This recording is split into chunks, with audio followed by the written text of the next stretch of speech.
mình tay một con để gọi con một năm chết ở con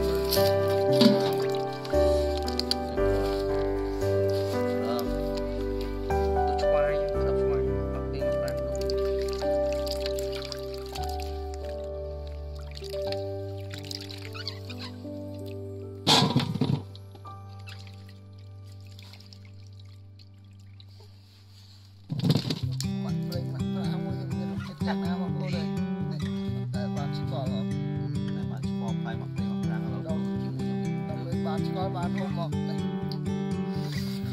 mai con đó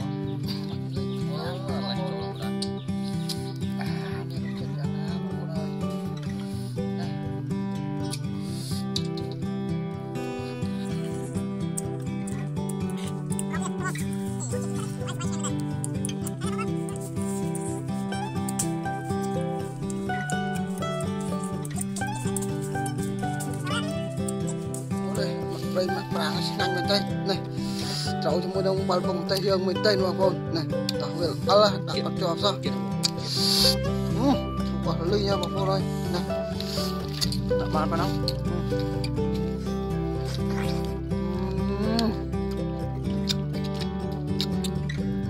ăn bên tây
nào nó mặt ngang đúng rồi mặt kháng mấy cái món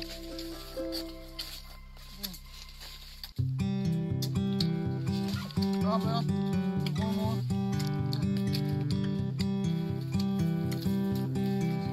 quả bia các bạn đi quả bia cho những xanh không